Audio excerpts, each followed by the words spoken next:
rien, je ne vois rien.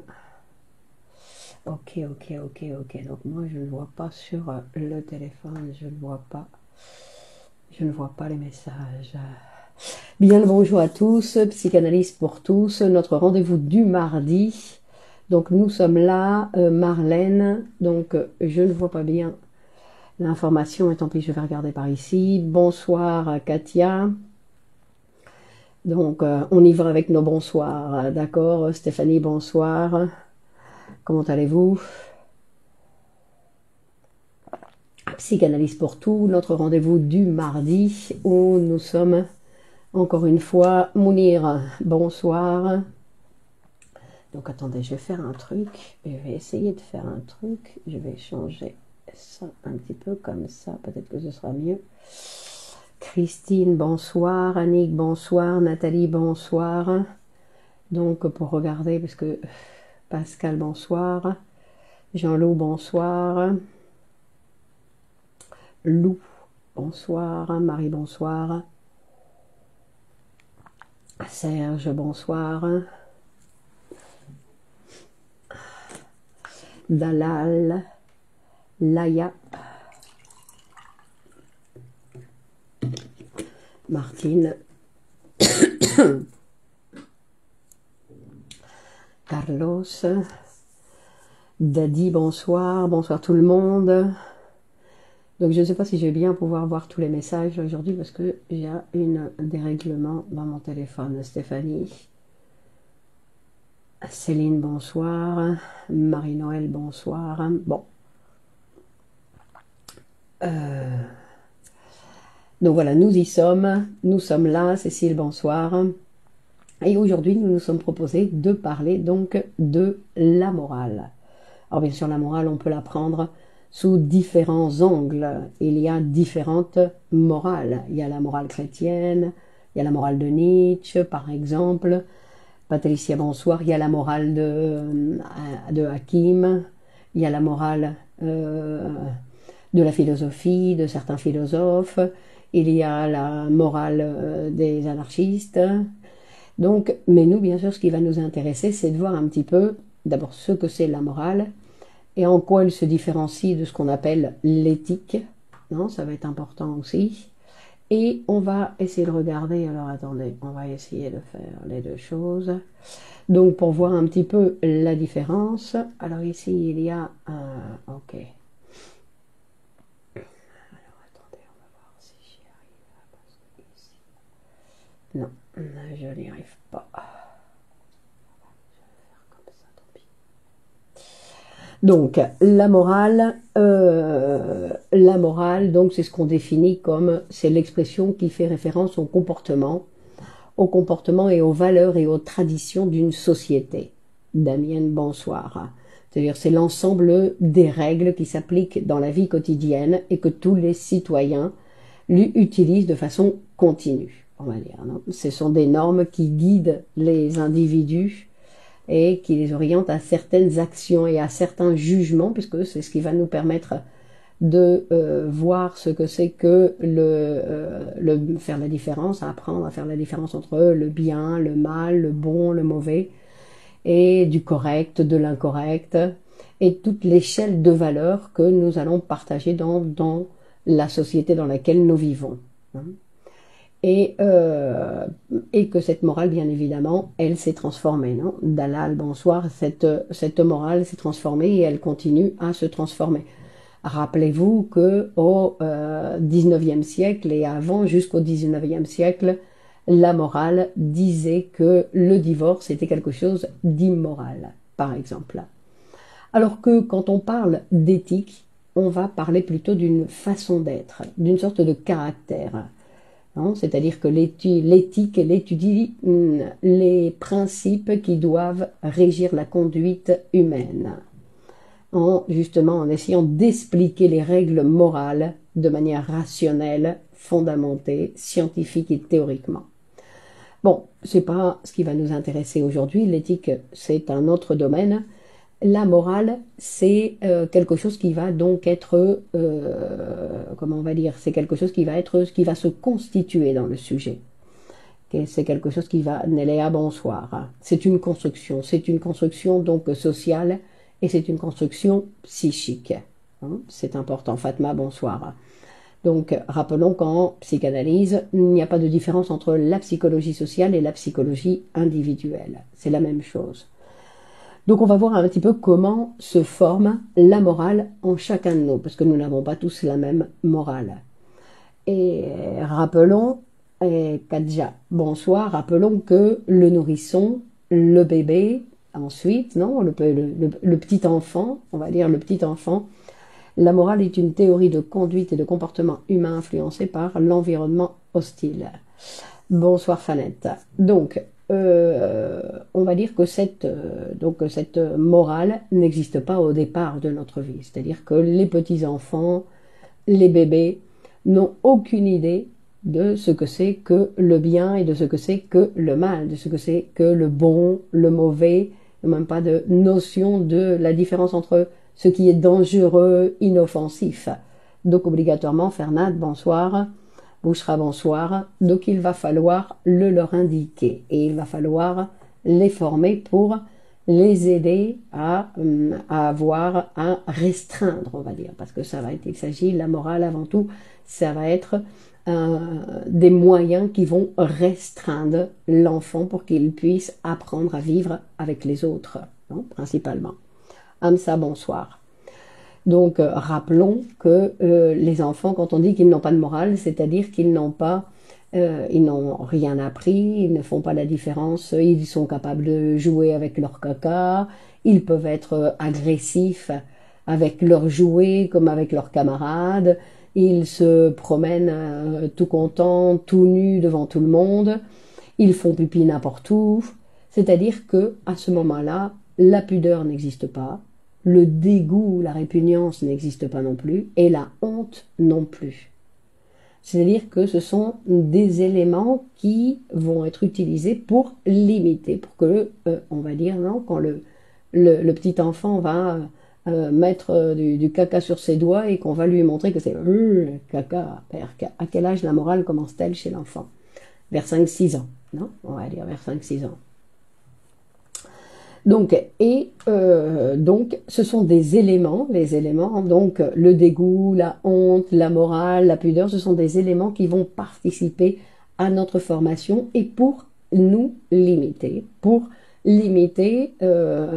nos impulsions, pour faire la différence, donc pour vivre avec les autres, qu'on ne peut pas se promener tout nu partout, par exemple. Bon, c'est quelque chose qui n'est pas autorisé en plus, n'est pas autorisé, non? Parlez-vous de l'attentat à la pudeur. Alors, non seulement les enfants ne savent pas comment ils doivent se comporter avec les autres, mais en plus, Freud il va nous dire que leur sexualité est tout à fait particulière. C'est donc la sexualité d'où nous venons, qui est une sexualité à une prédisposition à une sexualité perverse polymorphe. D'accord, donc ça c'est la socialisation, exactement, pour arriver à la socialisation. Donc, et il est tout à fait instructif de constater que l'enfant, on va voir que c'est, quand on parle de cette sexualité, cette prédisposition à la sexualité perverse polymorphe, c'est-à-dire que sous l'influence de la séduction, l'enfant a la possibilité de devenir perverse polymorphe, non? Et quand on dit la séduction, en général, c'est ce qui arrive pratiquement à tous les enfants, c'est-à-dire qu'il faut inculquer progressivement une morale. Mais on n'a pas grand-chose à faire, non? Dans la société même, il y a quelque chose qui fait que, sans qu'on s'en rende compte, on va le faire avec les enfants et la société aussi va le faire. Hector, bonsoir. Donc, mais ce qui va être intéressant, c'est de voir, donc d'un côté, il y a cette socialisation, c'est-à-dire de ces tendances, donc, toutes ces pulsions qui cherchent à être satisfaites chez l'enfant, il va falloir bien évidemment les limiter. Qu'au départ, il s'agit de pulsions partielles, qu'on appelle, de pulsions partielles, avec cette pulsion orale, cette pulsion anale, cette pulsion, différentes pulsions qui vont mettre l'enfant en relation avec l'extérieur et en essayant d'y obtenir une satisfaction. hein. C'est-à-dire que quand l'enfant se promène tout nu partout et qu'il court tout nu, c'est une grande satisfaction pour lui, à laquelle on va lui dire qu'il va devoir renoncer. De la même façon que lui, il aime bien se toucher, et on va lui dire aussi qu'il ne peut pas faire ça devant tout le monde, qu'il va devoir se cacher pour se toucher. Donc, quand on parle d'une prédisposition, ça veut dire que l'enfant a l'aptitude à la perversion polymorphe, c'est-à-dire la capacité de satisfaire ses pulsions de différentes manières. Tant que c'est les barrages, parce que quand on parle de la répugnance, de la morale, de la honte, ça, on parle des barrages. Ce sont des barrages qui vont mettre des barrages à la satisfaction pulsionnelle, où ils vont devoir apprendre à satisfaire leurs pulsions d'une autre manière. Donc ils ne vont plus pouvoir continuer à faire ce qu'ils faisaient quand ils étaient tout jeunes. Donc les bébés quand ils sont tout petits. Donc c'est pour ça qu'on dit que l'enfant, c'est un être amoral. C'est-à-dire qu'il n'a pas de morale. D'accord ? Donc il ne connaît absolument pas le concept du bien ou du mal. Et les premières années de sa vie donc, sont régies par des impulsions qu'il va essayer de satisfaire de façon spontanée sans qu'il sente aucune interdiction nulle part. C'est-à-dire que l'interdiction va toujours venir, la morale va venir de l'extérieur. L'interdiction va venir de l'extérieur au départ. On va commencer à lui dire c'est pas bien, c'est bien. Et on va lui montrer petit à petit pour qu'il apprenne un petit peu ses règles, ses normes morales sur ce qui est interdit et ce qui est recommandé. Donc quand on dit qu'il est amoral, c'est-à-dire qu'il est étranger à la moralité. La perfection a été considérée par Freud comme un problème d'immortalité même chez l'enfant. L'enfant est immortel. Alors, il n'a pas conscience, il ne sait pas ce que c'est que la mortalité. C'est aussi quelque chose qu'il va devoir acquérir. Donc et on va voir que tout va se jouer donc au niveau, comme toujours, du complexe d'Oedipe. C'est le complexe d'Oedipe, Séverine Bonsoir, qui va mettre donc ces barrages pour éviter ces types de satisfaction qui ne correspondent pas aux normes de la société dans laquelle nous vivons. Et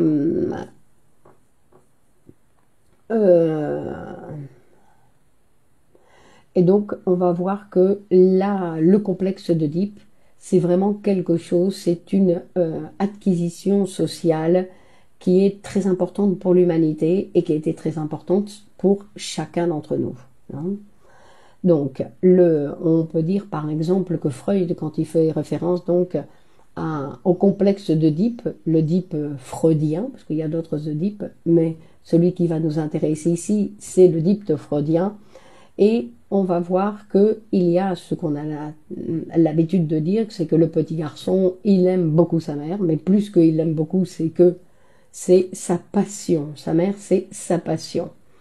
Et quand le garçon, à partir de 2 ou 3 ans, rentre donc dans cette nouvelle phase, après la phase orale, la phase anale, il va rentrer dans la phase phallique de son développement libidinal. Il va commencer, par exemple, à ressentir des sensations sur son sexe. Et qu'il va apprendre, bonsoir Olivier, qu'il va apprendre à se procurer des satisfactions, donc avec la stimulation, on va dire la stimulation manuelle. Et donc, dans ses fantasmes, il devient l'amant de la mère. Et non seulement il devient l'amant de la mère, c'est-à-dire qu'il fantasme, il souhaite la posséder corporellement. Et de la façon dont il a imaginé comment on possède la maman. C'est-à-dire que lui, il a fait ses premières investigations pour savoir d'où viennent les enfants, donc pour savoir qu'est-ce qui se passe dans la chambre de mes parents, et il a, donc au fur et à mesure de son développement libidinal, est arrivé à certaines conclusions.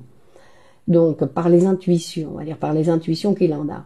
Donc qu'est-ce qu'il fait avec la mère? Il cherche à la séduire. Par exemple, une des manières, c'est en lui montrant son membre masculin qu'il est tout à fait fier de posséder. Et il va donc aller tout nu partout et en montrant son sexe à sa mère. C'est-à-dire qu'il a bien compris, hein, de quoi il s'agissait. Donc,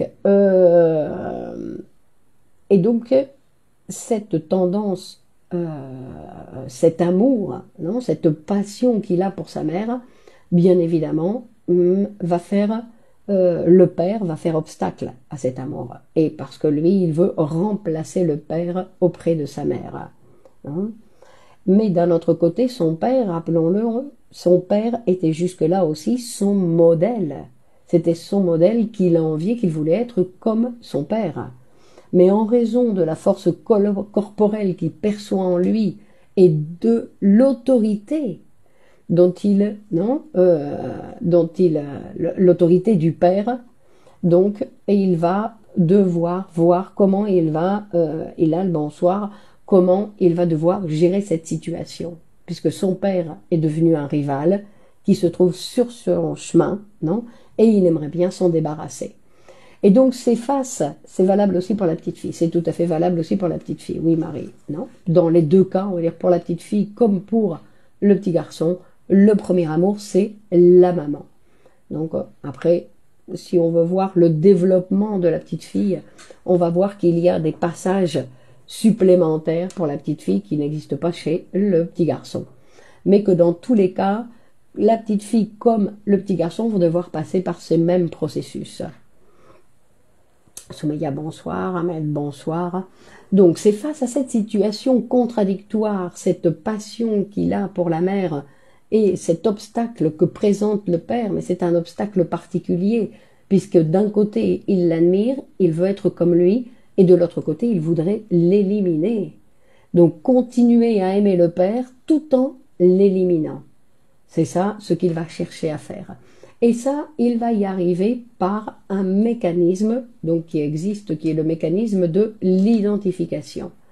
Pour ne pas, d'un côté, pour ne pas non plus renoncer à cette passion vers la mère, où on lui a déjà dit, avec ta maman, ce n'est pas possible. Ta maman, hein, c'est la femme de ton père, donc toi, tu n'y as pas droit. Donc tu vas devoir renoncer à l'amour de ta mère, et tu vas devoir aussi donc réprimer ces sentiments hostiles que tu as envers ton père.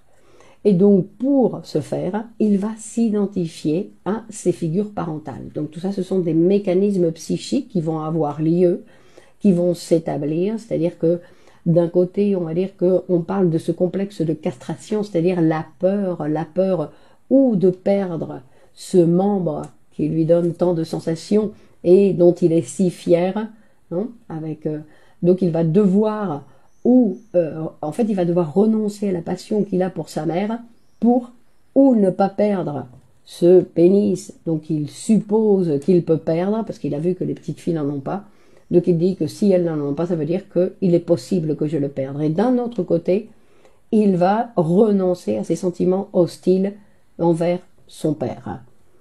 Alors, parfois, ce complexe d'Oedipe est permanent chez certains. Le complexe d'Oedipe va nous accompagner toute notre vie. Si ça n'est pas réprimé et que les parents sont incestueux.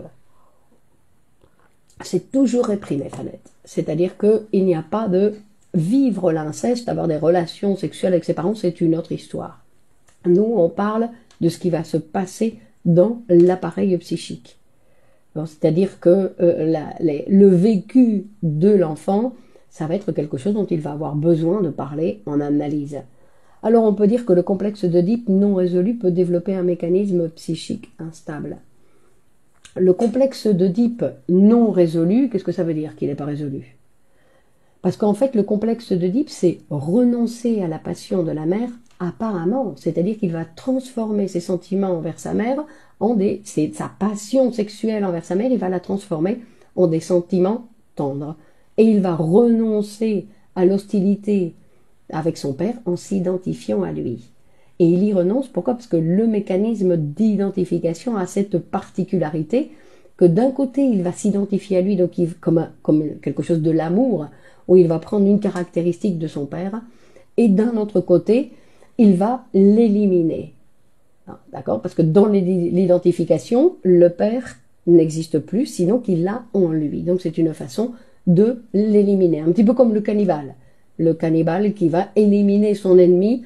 Pourquoi? Parce qu'il va le manger. On va dire que le mécanisme d'identification psychique, donc qui est un mécanisme inconscient, d'identification psychique, c'est un petit peu comme la préhistoire de ce mécanisme d'identification psychique, c'est le cannibalisme.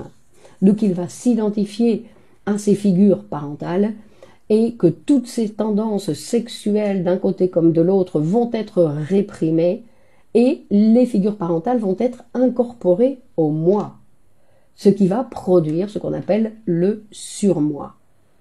Donc la relation avec les parents va se transformer et il va commencer à y avoir donc évidemment des limitations. Donc l'enfant ne va plus se promener tout nu, au contraire il va avoir honte. Certains vont avoir honte, les petites filles. Les petites filles vont avoir honte de se montrer toutes nues comme elles le faisaient avant. Donc, et on va voir, donc on va faire référence encore une fois un petit peu à ce qu'on appelle le surmoi, donc qui est cette introjection des figures parentales dans l'appareil. Et c'est-à-dire que, en fait, nous allons être accompagnés de nos parents toute notre vie. Nous nous sommes identifiés à eux, ils font partie de notre surmoi et ils vont nous accompagner toute notre vie. Donc, c'est-à-dire que nous n'avons plus besoin d'un papa et d'une maman qui viennent nous dire ça tu peux pas. Nous avons notre surmoi qui prend la relève. En effet, j'ai remarqué un cas qui s'obstine à se détacher de sa maman étant adulte. Alors, on va voir, fut un temps pas si loin, on parlait encore de la pédophilie légalisable, sous couvert que Freud a découvert les désirs sexuels chez les enfants.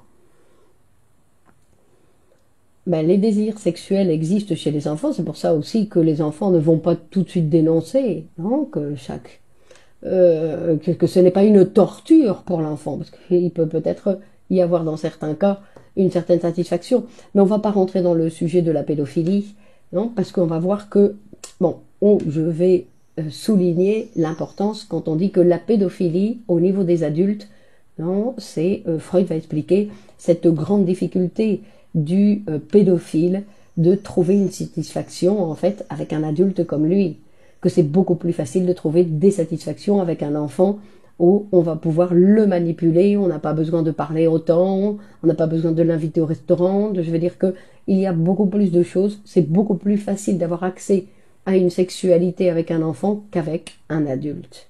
D'accord ? Donc, mais ça, c'est du côté du pédophile. Au niveau de l'enfant, à chaque fois, s'il y a eu des abus, on va dire, s'il y a eu des abus, pour chaque enfant, c'est une histoire complètement différente. Mais nous n'allons pas nous occuper exactement de ça, c'est pas ce qui nous intéresse spécialement. Ce qui nous intéresse, c'est ce qui se passe dans l'appareil psychique et ce qui s'est passé pour tous. Parce que quand on fait cette description, on parle de tout le monde, non ? Vous venez avec des cas particuliers. Et ça, ce sont des cas particuliers qui doivent passer, comme on dit, par le divan, c'est-à-dire par l'association libre et l'écoute d'un psychanalyste. Mais ici, nous faisons référence à la théorie, à la production du résultat du travail de Freud, de cette production de l'appareil psychique, où lui, il nous a montré comment, en fait, se forme cet appareil psychique. Et l'appareil psychique va se former à partir de cette première répression qui a lieu au moment du complexe d'Oedipe. Donc, et il va donc nous dire qu'à côté de ce moi qui a dû aussi se former, parce qu'au début il n'y avait qu'un ça, et le ça était complètement immoral. Le ça n'a pas de morale, ou plutôt amoral, le ça n'a pas de morale.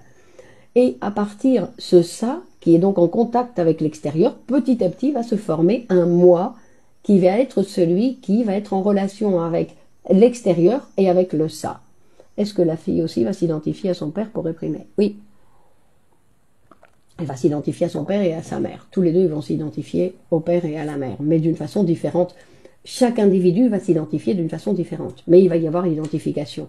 De la même façon que le surmoi, donc ça va être une partie du moi qui va être utilisée, où il va y avoir donc ses parents qui vont être là pour lui dire c'est bien, c'est pas bien.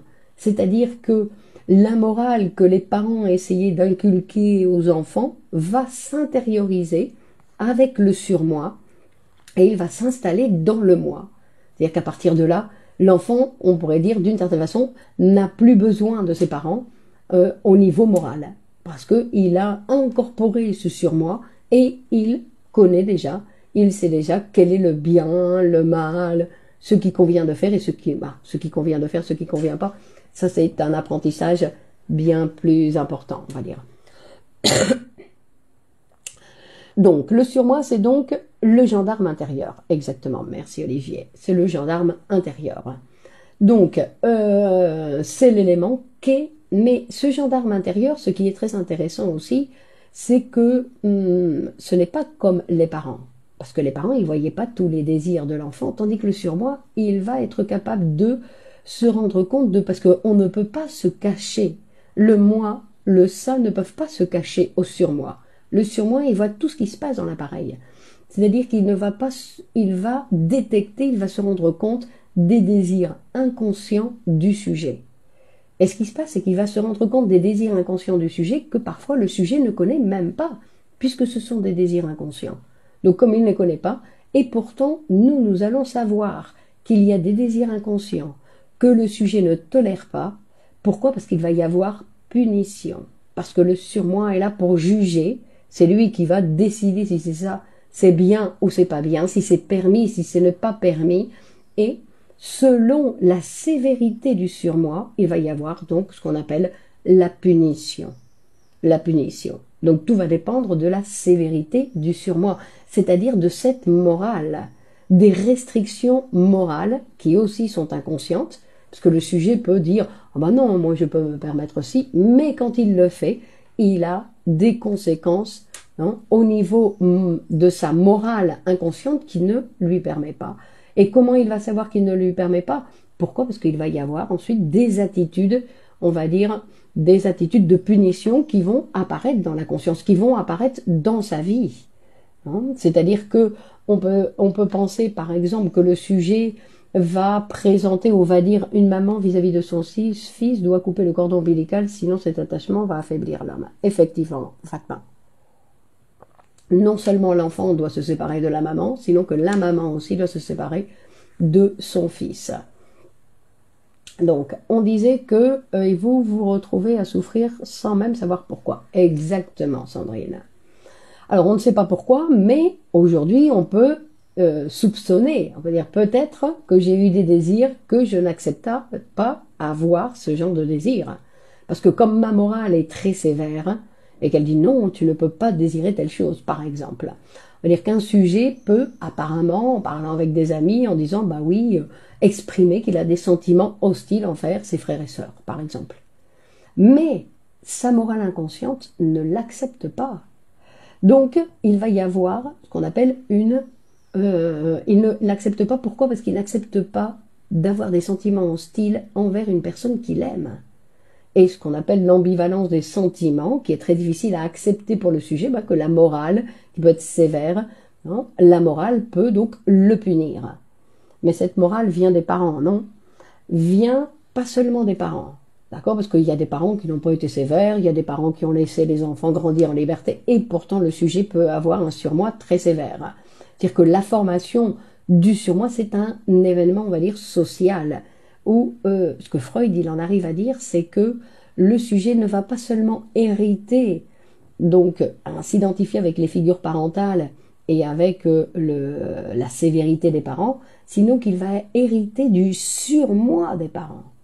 C'est-à-dire que on va dire que c'est quelque chose d'ancestral qui appartient, le surmoi c'est quelque chose qui appartient directement à la famille. Donc, on peut avoir un surmoi très sévère. Pourquoi? Parce que notre grand-père était très sévère. C'est un schéma, non? Il ne s'agit pas de ça, mais que c'est une façon de présenter la chose. La Tunisie vous salue tous. Merci. Donc, le surmoi, on disait donc que c'est l'introjection de l'autorité parentale dans toute sa splendeur. Donc, c'est pas simplement limité à papa et maman. Et donc, on va voir, par exemple, que cette morale, donc, quand elle n'accepte pas certains désirs du sujet, qui en fin de compte sont des désirs qui ne sont pas réalisés, mais dans l'appareil psychique ne fait pas de différence entre ce qui est désiré, fantasmé, et ce qui est réalisé par l'appareil psychique, c'est la même chose. C'est pour ça qu'il va y avoir punition si le sujet n'accepte pas qu'il a des désirs qui sont inconscients, qui ne sont pas réalisés. Parce qu'une autre chose, c'est vouloir tuer quelqu'un et en arriver à réaliser le crime. ça c'est autre chose. Mais désirer ou fantasmer tuer quelqu'un de façon inconsciente, ce n'est pas un crime.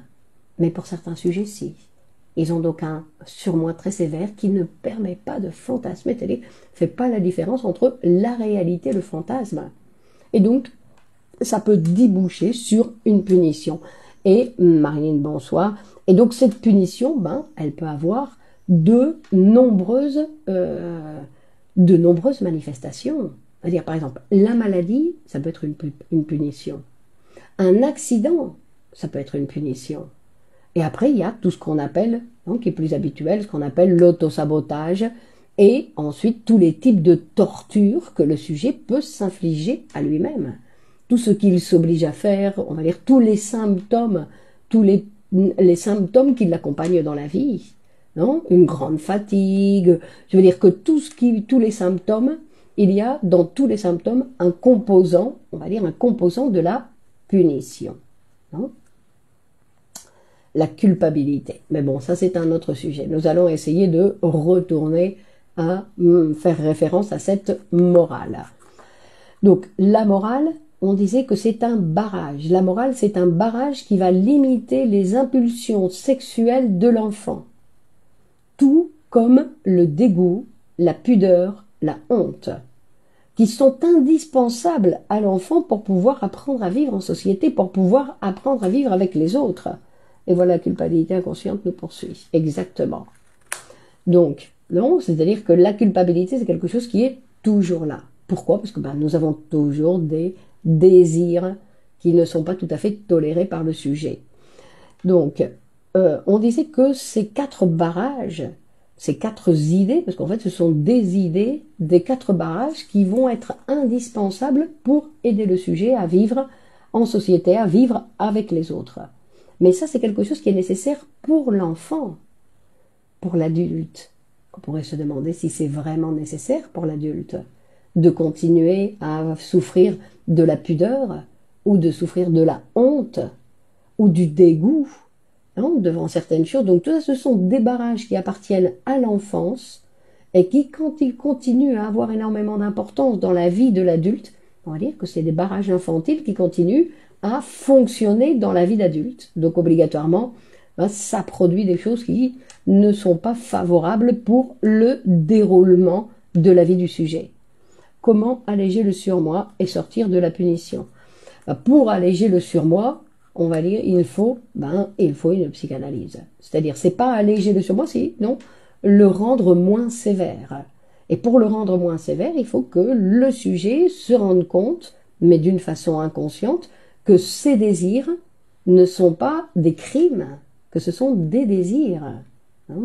Que un moins sévère qui va punir le moins parce qu'il a détecté des désirs inconscients du sujet qui ne sont pas acceptés parce que sa morale, qui est inconsciente et infantile, va agir, va intervenir en lui disant non, ça ce n'est pas possible. Mais en fait, c'est comme si, parce que notre morale, bien évidemment, elle est très utile à l'âge adulte pour pouvoir apprendre, ne plus se promener tout nu, ça veut dire qu'il y a beaucoup de choses pour apprendre à dire bonjour aux gens qu'on croise dans la rue, à parler aux gens, etc. Donc on en a besoin, mais une fois que ça s'est établi, nous n'avons plus besoin d'une morale qui continue à restreindre notre vie. Parce que ce qui se fait avec ce surmoi sévère, c'est que ce surmoi continue à restreindre notre vie, à nous interdire certaines choses qui ne sont pas interdites par la loi. Parce que c'est ça aussi qui est important. C'est-à-dire fantasmer quelque chose, ce n'est pas interdit par la loi. Réaliser certains actes, oui, mais les fantasmer, non. Mais ça, vous voyez, pour certaines personnes, ça va être nécessaire d'un apprentissage pour pouvoir faire la différence entre ne pas se culpabiliser pour avoir fantasmé quelque chose et une grande différence avec le passage à l'acte. Et en plus, il y a des gens qui ne se permettent pas certaines choses qui ne sont pas condamnés par la société, qui ne sont pas condamnés par le code pénal. Donc si ce n'est pas condamné par le code pénal, l'attentat à la pudeur, c'est condamné. Donc pas question de le faire. Mais il y a d'autres choses qui ne sont pas condamnées, et pourtant le sujet se restreint et s'oblige, se fâcher avec quelqu'un. Ce n'est pas condamné de se fâcher avec quelqu'un. Et pourtant, il y a des gens qui ne se permettent pas de se fâcher. Sa morale leur interdit. Après, ils se punissent parce qu'ils ont eu des sentiments hostiles, ils ont eu envie de se fâcher contre quelqu'un, par exemple. L'analyse nous permet de dégager, si vous voulez, Christine, de dégager un peu le surmoi. Exactement. Donc, effectivement, Fatia dit correctement comprendre ce qui est humain. Parce que la psychanalyse, quand on dit que la psychanalyse est un instrument qui va nous permettre à nous autoconnaître, hein, c'est-à-dire qu'il va y avoir un processus pour nous autoconnaître, mais pas simplement pour nous autoconnaître comme Fatia, comme Bleu Lumière, comme Clémence, comme Christine, sinon comme être humain, que nous allons apprendre à connaître que nous sommes des êtres humains, et en tant qu'être humain, il y a des caractéristiques qui font partie de notre vie d'être humain, et que sans la psychanalyse aujourd'hui, nous ne l'avons pas appris. Parce que c'est un apprentissage, pas simplement de connaissance, c'est-à-dire qu'il ne s'agit pas de quelque chose de théorique où on va lire Freud et on va dire oui d'accord j'ai bien compris. Non, il va falloir l'incorporer, se transformer. C'est pour ça que la psychanalyse c'est l'autoconnaissance, parce qu'avec l'autoconnaissance, il va y avoir autotransformation. Il va y avoir une transformation qui va avoir lieu parce que si j'apprends, c'est-à-dire c'est un savoir inconscient qui va me faire accepter que j'ai des sentiments hostiles. Et en plus, non seulement j'ai des sentiments hostiles pour les gens qui interviennent et qui font obstacle dans ma vie, mais sinon que j'ai des sentiments hostiles sur des gens que j'aime. Donc il va falloir faire un travail pour pouvoir accepter, intérioriser, accepter ce genre de choses de notre vie. Donc,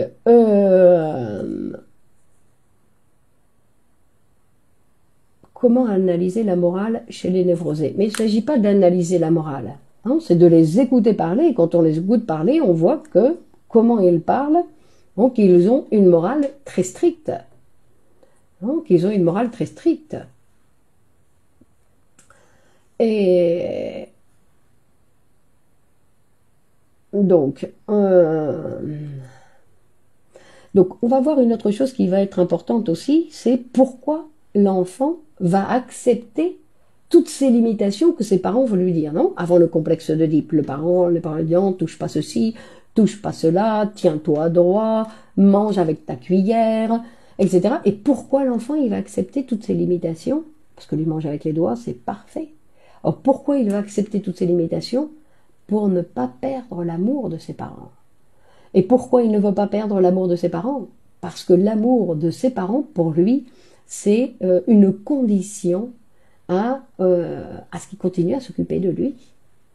C'est-à-dire qu'il va accepter tout ça, accepter ces restrictions pour ne pas perdre l'amour de ses parents et pour donc qu'il continue à s'occuper de lui, parce que lui, il dit, si ceux-là, ils m'abandonnent, non? Donc ils en ont bien conscience. Ils en ont bien conscience. Il y en a des enfants qui sont adorables. Pourquoi? Pour continuer à se faire aimer. Pour continuer à se faire aimer et qu'on ne les abandonne pas et qu'on continue à leur donner tout ce dont ils ont besoin.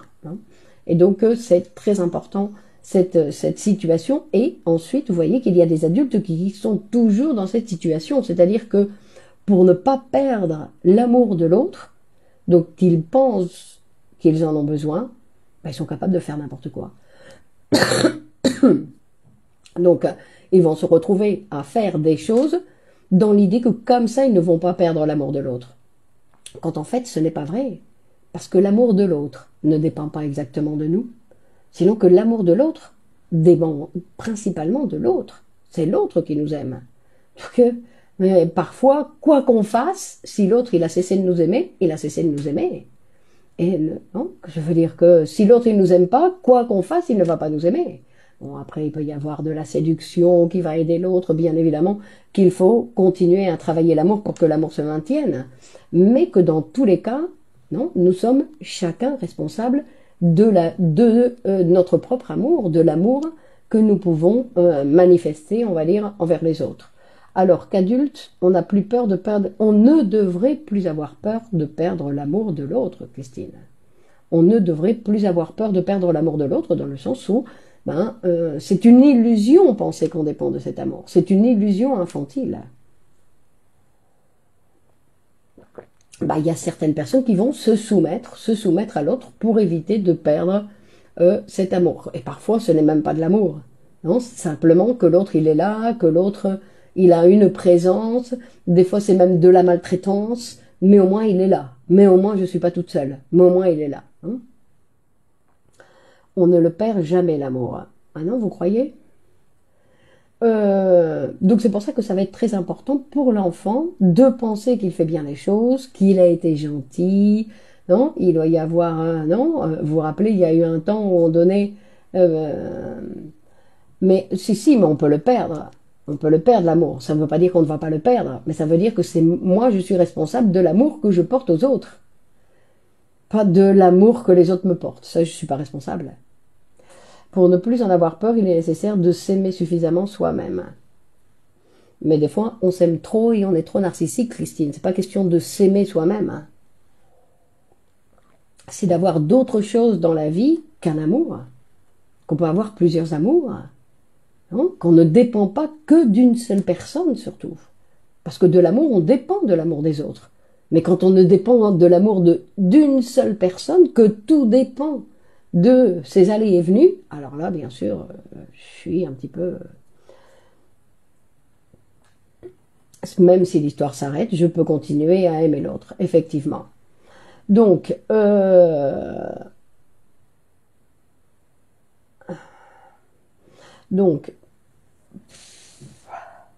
des fois les parents se soumettent justement pour ne pas perdre l'amour de l'enfant.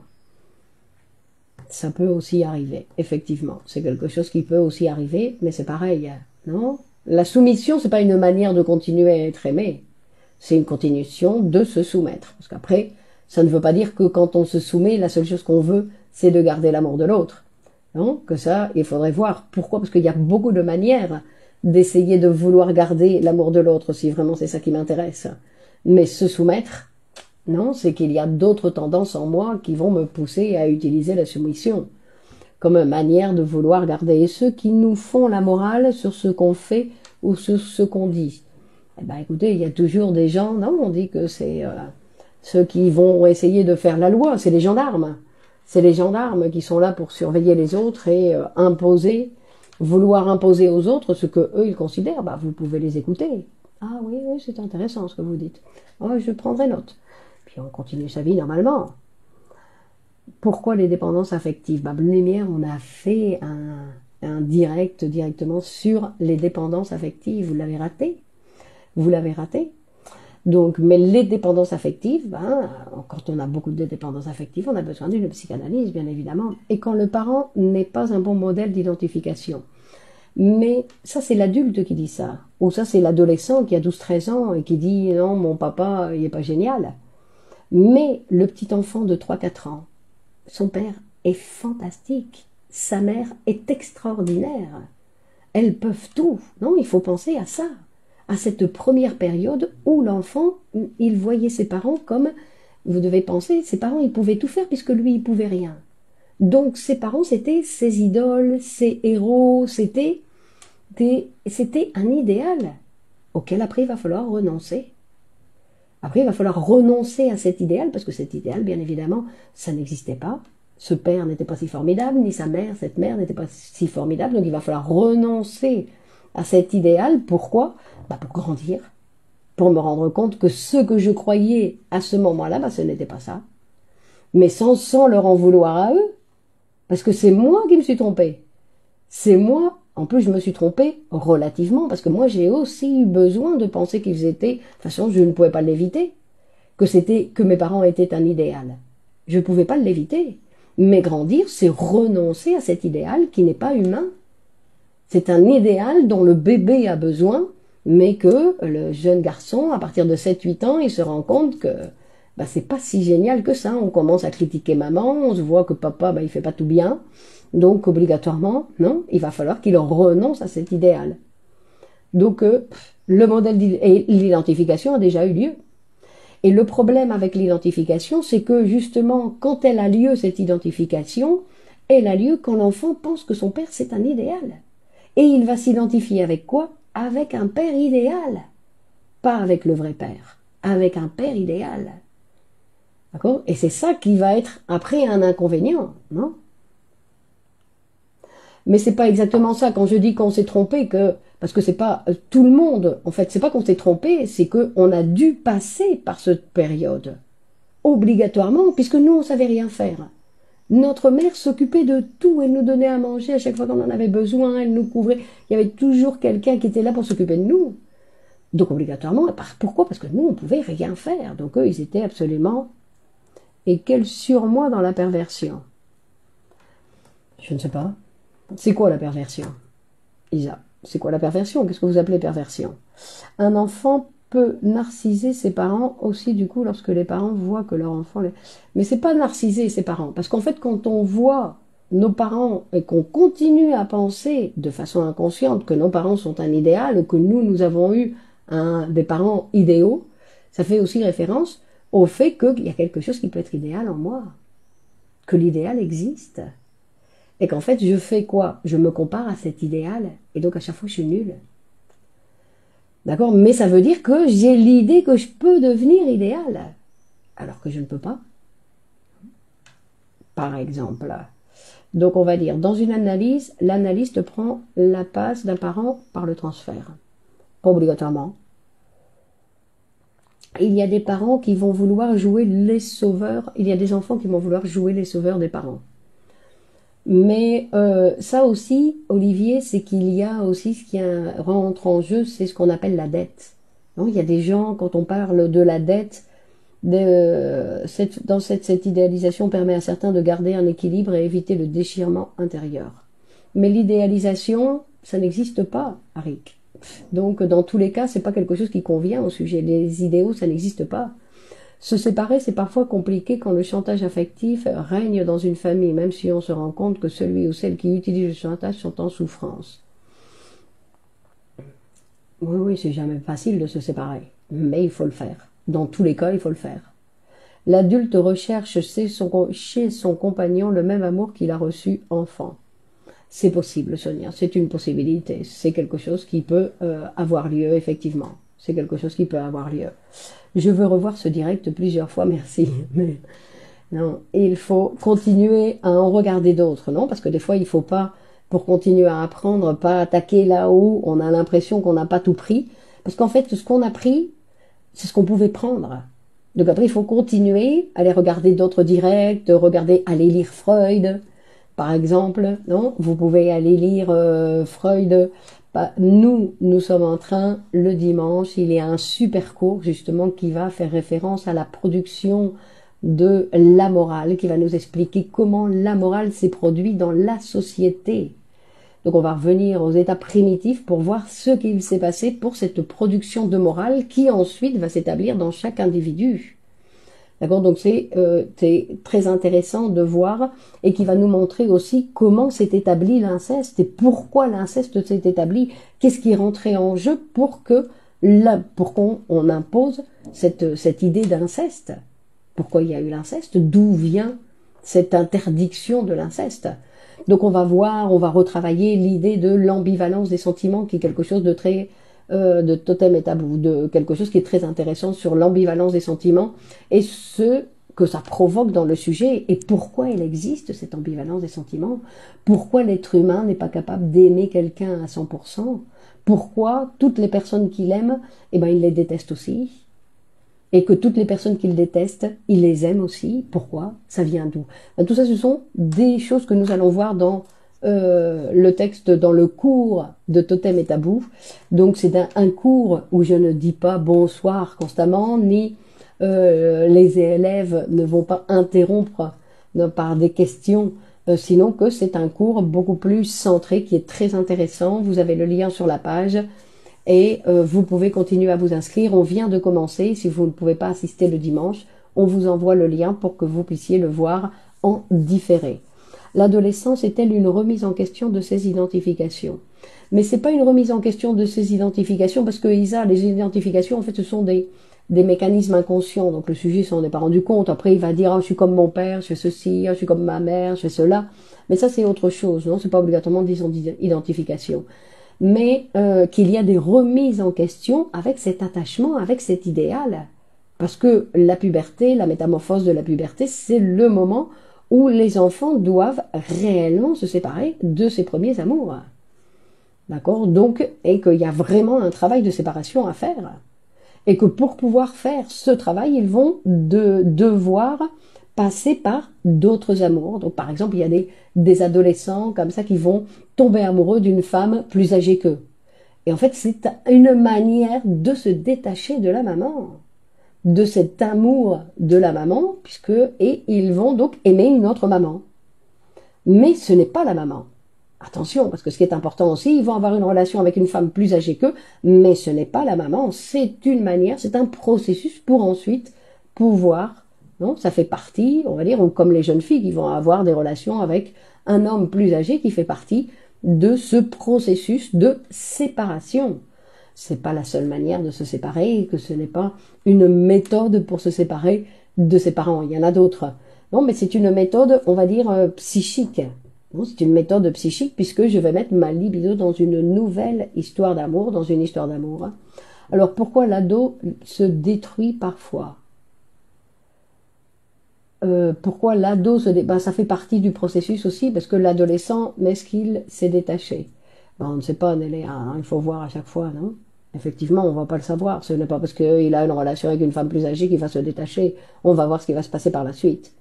Pourquoi l'ado se détruit parfois? Parce que c'est un processus, non? C'est un processus, l'adolescence est un processus très troublant pour le sujet, très troublant, où il doit se rendre compte que ce qu'il a idéalisé, ça n'existe pas. Il doit renoncer à ses amours, il doit renoncer, il commence à se rendre compte que tout ce qu'on lui a raconté sur l'amour, tout ça, ça doit être, moi je ne me rappelle plus, mais l'adolescence, c'est... donc, il y a des processus qui ont lieu lors de l'adolescence qui sont nécessaires à l'adolescence, donc qui ne sont ni bien ni mal, non, sinon que ça fait partie du processus par lequel l'enfant doit passer. Pourquoi? Pour pouvoir commencer sa propre vie.